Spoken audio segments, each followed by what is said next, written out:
Casi.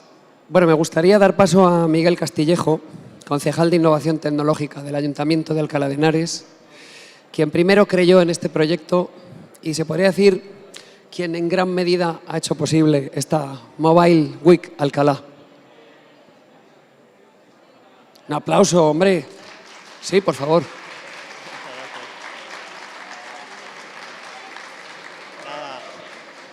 Muy breve, simplemente a todos los que os habéis ido incorporando durante toda la tarde, daros la bienvenida a la Mobile Week de Alcalá, la primera edición que tenemos de la Mobile Week de Alcalá, una iniciativa de Mobile World Capital Barcelona y la primera vez que se realiza una Mobile Week fuera de Barcelona ha sido aquí en nuestra ciudad, en Alcalá. Así que bienvenidos a esta Semana de la Ciencia, de la Innovación, de la Tecnología. Hemos estado abordando retos durante todos estos días, durante toda esta semana, para acercar la tecnología a la ciudadanía, que es de lo que se trata, que una tecnología bien entendida viene a ayudar a mejorar la calidad de vida de las personas y ese ha sido nuestro objetivo. Hoy hemos cerrado con este broche dorado de cómo nos podemos comunicar, cuáles son las nuevas formas de interrelación entre las personas. Tenemos todavía un poquito más el día de hoy, vamos a seguir teniendo este sábado y este domingo y simplemente daros las gracias y también felicidades porque estamos de enhorabuena porque esta ha sido la primera edición, pero ya os avanzo que no va a ser la última. Así que bienvenidos a Alcalá, bienvenidos a vuestra casa y muchísimas gracias a todos.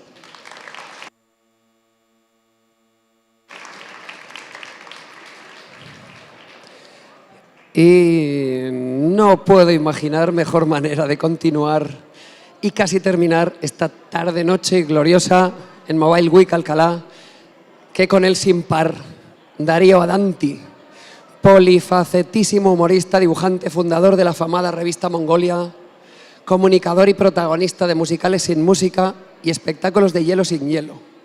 Hoy Adanti nos ofrecerá sus reflexiones sobre la comunicación y la historia a través de su último trabajo, La ballena tatuada, una novela gráfica donde cuenta la historia de la circunnavegación, me ha salido a la primera, del Cano.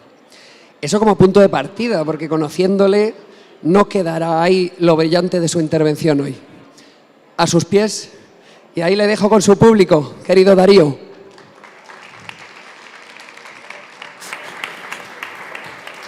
Muchas gracias. A ver, vamos primero a tomar el agüita. Luego me dieron este mando para que vaya a pasar, vamos a ver. Vale. A la gente joven, no os preocupéis que lo mío solo son 10 minutos. Va a durar poco. Por ahí los que no son tan jóvenes me conocéis porque soy uno de los que hace la revista Mongolia, pero aquí no vengo a hablar de sátira ni de revista de humor. Vengo a hablar del último libro que hice, que es un cómic. Y es una novela gráfica sobre algo que ahora mismo se están cumpliendo 500 años, que es la primer vuelta al mundo. La primer vuelta al mundo, que parece una tontería, ya es muy difícil hacerla ahora. Imagínense, hace 500 años salió de aquí, de Sevilla, 5 barcos con 250 personas y luego de 3 años de navegar volvieron solo 18. Los demás, ¿Se imaginan lo que pasó? ¿Qué pasa? Que yo era fan de esta historia desde que era chico, era súper fan, porque no podía creer que la gente no le volara la cabeza. Que hace 500 años, estamos hablando de hace medio milenio, personas se subieran en barquitos que eran de madera, que no tenían GPS, que no tenían motor, y que con unos mapitas y haciendo unos cálculos terminaran dando la vuelta al mundo. Piensen lo loco que fue que descubrieron que la Tierra era redonda, porque no lo sabían hasta entonces. El ser humano no sabía hasta entonces que la Tierra era redonda. Y estos tipos dijeron, pues si navegamos siempre en la misma dirección, tenemos que volver a llegar al mismo puerto de salida. Y salieron en 1519, empezaron a navegar siempre para el mismo lado y 3 años después volvieron a llegar a España. Esa fue la expedición de Magallanes y Elcano. Esta historia que a mí me fascinaba se ha contado un montón de veces, porque se ha contado en libros, series y películas no tanto, pero libros mucho. Mi cómic se llama La ballena tatuada, a ver si les puedo cambiar. Ahí tenés, mirá, La ballena tatuada. Y la ballena tatuada se llama porque había un cachalote, es decir, una ballena, un cachalote, en las aguas de la Patagonia que en el siglo XIX existió, pero que se convirtió en leyenda, que le llamaban la ballena tatuada porque decían que tenía tantas cicatrices que parecía que tuviera el cuerpo lleno de tatuajes. Y como los marineros del siglo XIX creían que esta ballena era inmortal, me dije, si esta ballena de la Patagonia es inmortal, pero el paso de la Patagonia lo descubrió Magallanes, esta ballena la tienen que haber visto también Magallanes y Elcano hace 500 años. ¿A qué va esto? Va justamente al tema de las charlas de hoy. Momento, me pone fuera de tiempo y no he empezado, ¿eh? Que ya creo que me están echando porque me pone fuera de tiempo. No, lo sé. Bueno, a ver, ¿qué pasa? Esta historia yo la he leído desde que soy pequeño, porque siempre me ha fascinado. Entonces, desde que era chico había leído una versión infantil de esta historia. Luego, cuando fui más grande, me leí libros para adultos de esta historia, libros de historia, revisé los grandes historiadores españoles del siglo XVII y XVIII y me los leí, pero no podía creer que cada vez que hablaba con mis amigas y mis amigos, nadie tenía ni idea que hace 500 años, desde Sevilla, habían salido 5 barcos y después de 3 años habían logrado dar la primera vuelta al mundo, navegando siempre en la misma dirección, comprobando que la Tierra es redonda y encima que de los 250 solo habían sobrevivido 18. Yo decía, ¿cómo que no saben esto? Pero si esto es una flipada, esto te vuela la cabeza. Pues no, nadie tenía ni idea. Entonces pensé, ¿cómo hago yo para contar una historia que está contada tantas veces? Porque se ha contado un montón de veces esta historia. Pero en libros de historia tochos, que hay que leértelo. Yo como soy un friki, pues me molan y me los leo. Pero como yo vengo del mundo del cómic y hago cómic, dije, voy a hacer un cómic, pero no voy a hacer un cómic normal. ¡Tututum! Este es el autor de Moby Dick, que en el siglo XIX pasó por el estrecho de Magallanes y contó lo de la ballena que les acabo de contar, que es una ballena que parecía tatuada. Entonces dije, ¿cómo lo puedo contar? Pues lo voy a contar como si fuera una historia de aventuras, pero no una historia de aventuras normal, sino que, como yo vengo de la generación que se crió con la música y con los videoclips, lo que voy a hacer es intentar contar las historias que sucedieron en ese viaje de 3 años, que fue la aventura más grande que ha tenido el ser humano, porque era más difícil incluso que ir a la Luna. O sea, ir a la Luna, cuando el ser humano fue a la Luna, no era fácil, pero estaba bastante chupado. Porque en el fondo ya había bastante ciencia como para ir a la Luna. Pero cuando estos tipos se metieron en el barco y se fueron a dar la vuelta al mundo, ni siquiera sabían que la Tierra era redonda. Entonces digo, esto lo tiene que leer la gente que de pronto nunca se va a meter a leer un libro de historia. Total, ¿qué hice? Fue recopilar anécdotas marineras de la Patagonia que habían empezado con aquel viaje hace 500 años. Pero además lo que hice fue intentar contarlos en forma de canción.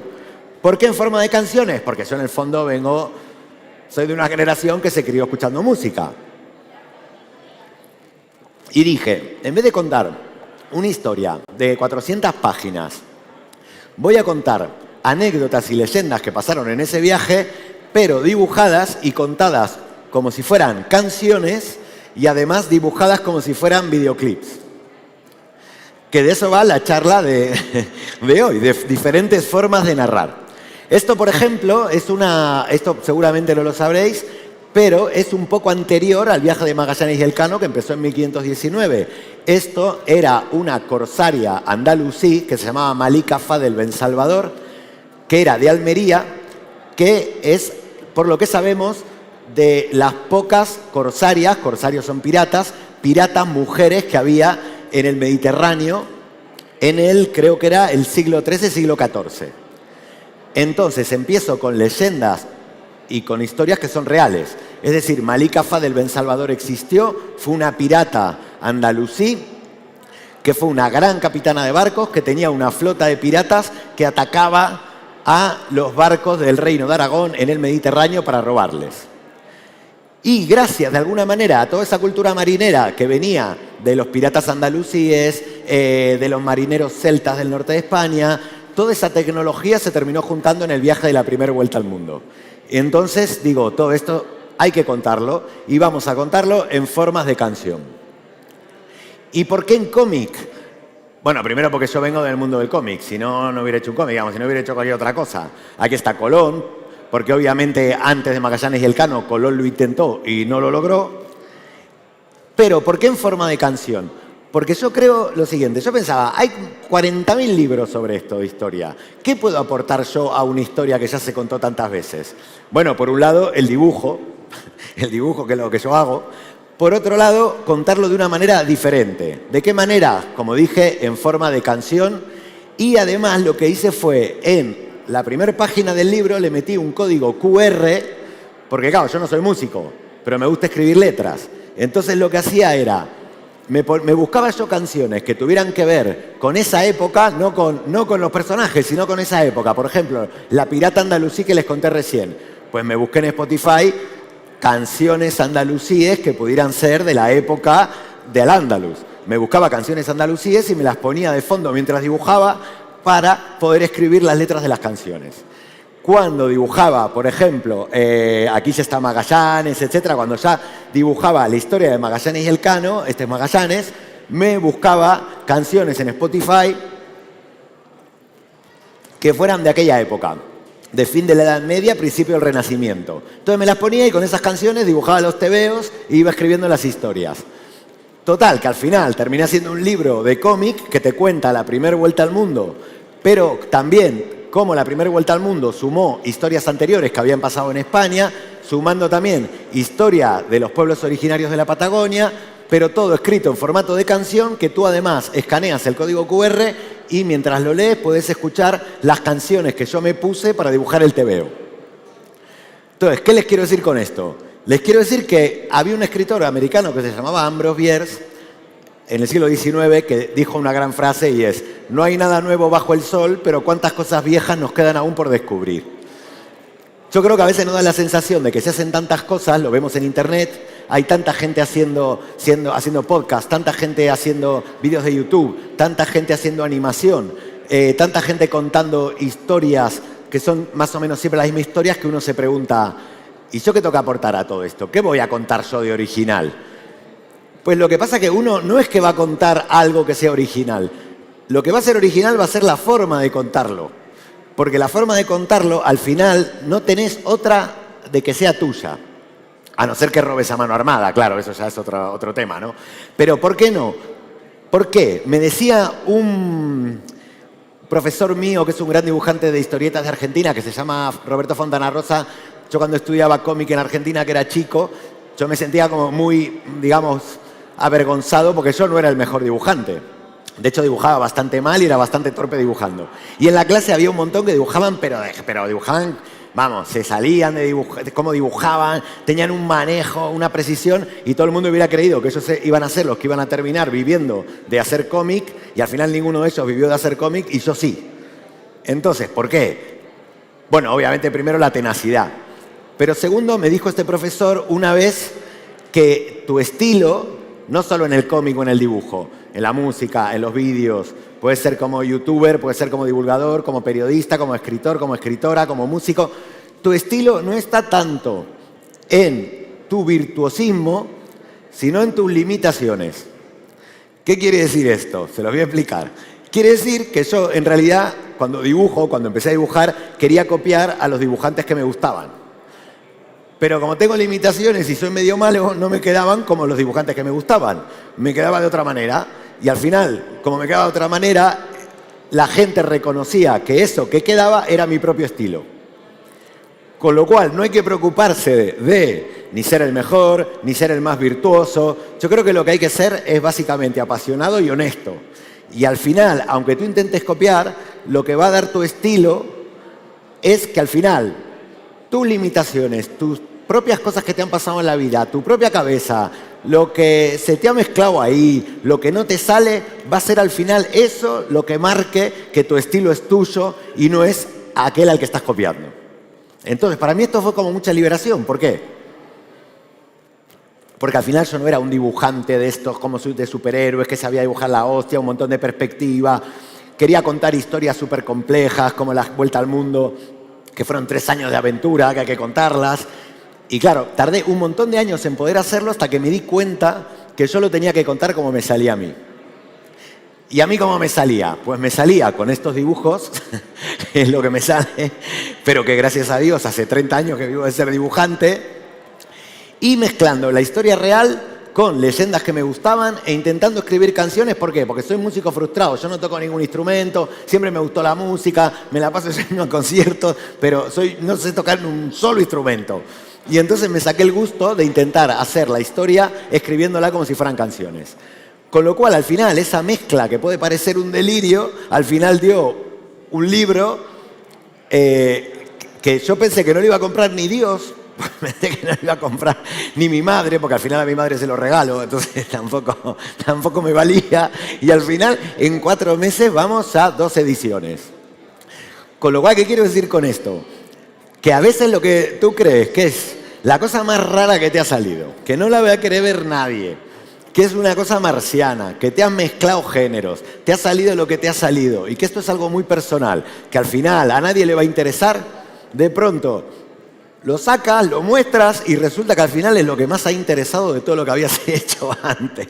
Yo tengo 10 libros publicados antes de esto. Y este era el típico libro loco que yo no quería mostrarle a las editoriales donde trabajo porque pensaba, esto me van a mandar a freír churros, me van a decir, esto no te lo publicamos que no lo va a entender nadie. Y al final, cuando se ve mi proyecto más personal, que yo lo hacía en mi tiempo libre, que yo trabajo dibujante, pero no haciendo esto. Esto es lo que hacía en mi tiempo libre, por hobby. Y me tiré años que cada vez que yo terminaba mi trabajo de dibujante, me quedaban un par de horas y lo que hacía era alguna locura de estas. Y al final, cuando lo logro mostrar, lo muestro y lo editan, pues, oye, en 5 meses 2 ediciones. Entonces, a lo que voy es que a veces uno cuando quiere hacer cosas, le preocupa mucho el no saber, le preocupa mucho su propia inseguridad, le preocupa mucho... hay gente mejor que yo, le preocupa mucho, ¿para qué voy a hacer yo esto si ya lo hacen los demás? Pero es que al final, por todo eso, si lo haces tú, va a ser tuyo y no va a ser de los demás. Hasta aquí mi charla sobre mi libro que se llama La ballena tatuada. Pero ahora les voy a presentar a 2 personas que han llevado esto ya a un nivel brutal y que creo que todos están esperando. Estamos hablando de Pascu y Rodri.